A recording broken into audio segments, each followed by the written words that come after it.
Hello, I'm mostly Marine and I will be your virtual professor. This class highlights the great diversity in marine life and you will not be graded. So this class is fun, free, and consists of only field trips. So put on your learning shoes and let's get going. So let's start with a brief introduction.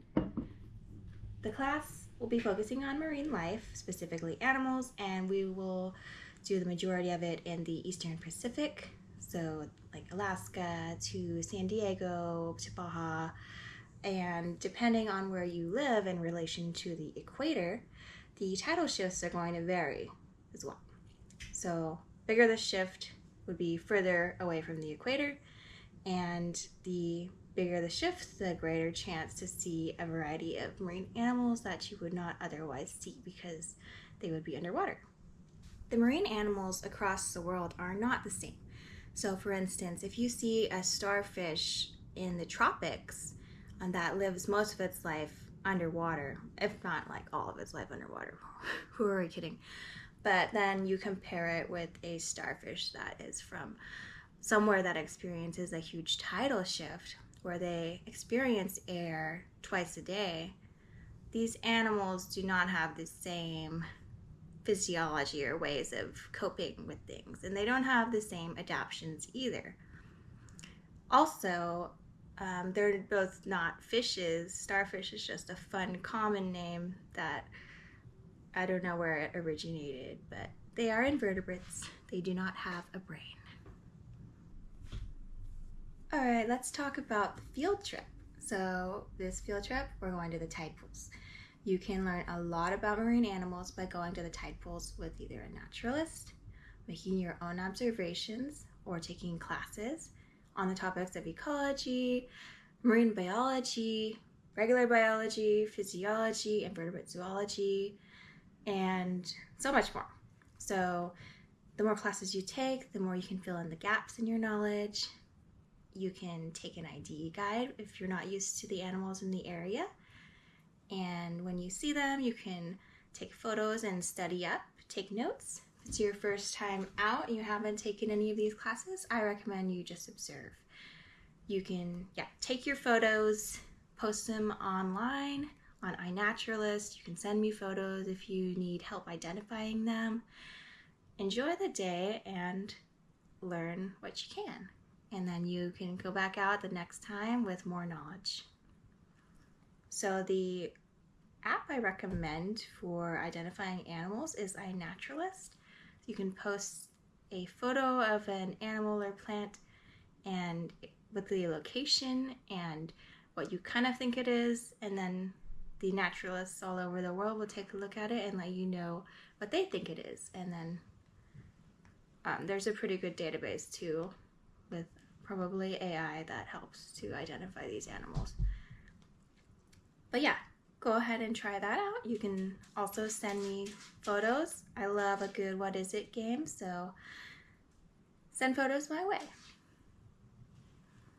So you're going on a field trip to the tide pools with either a class or you're doing a self-guided field trip. What fun! Let's go over some logistics. Fishing rules are going to vary from state to state, and maybe even county to county. Everybody loves rules, right? So follow the rules or you get a ticket.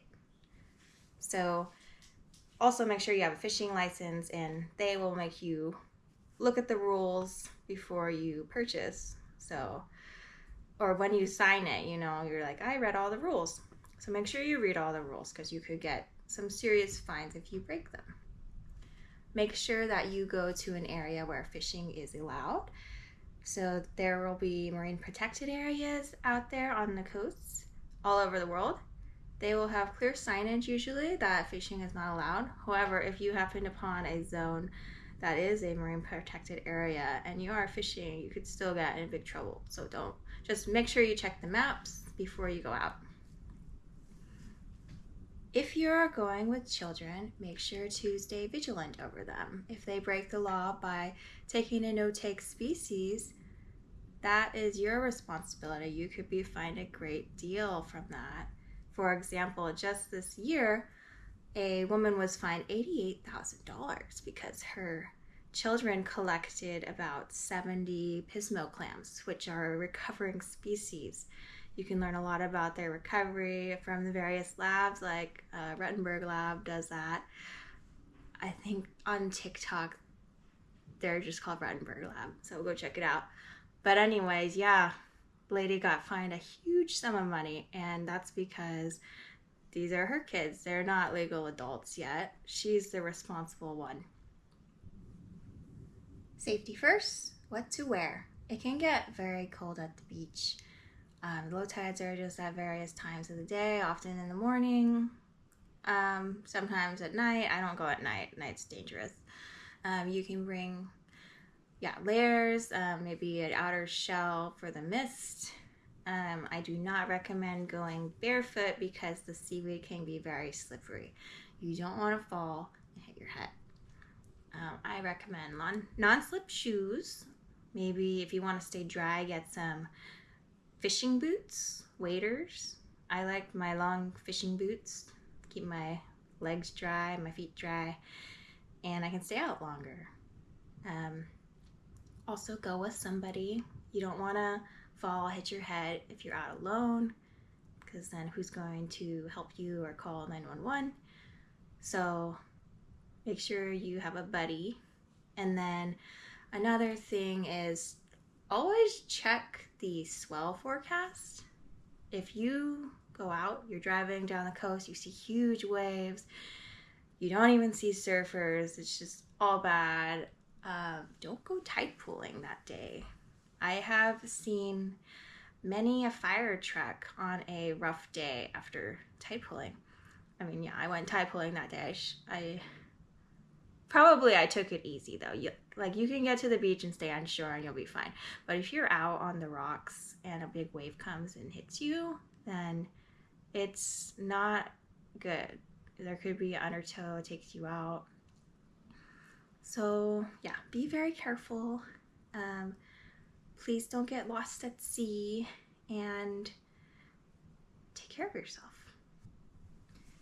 Lastly, follow all rules of the MPAs. They may vary from county to county and state to state. So check the local signage if you're at the beach and it's an MPA. And if you happen to see marine mammals, these are just notoriously protected all over the world. So do not go near them.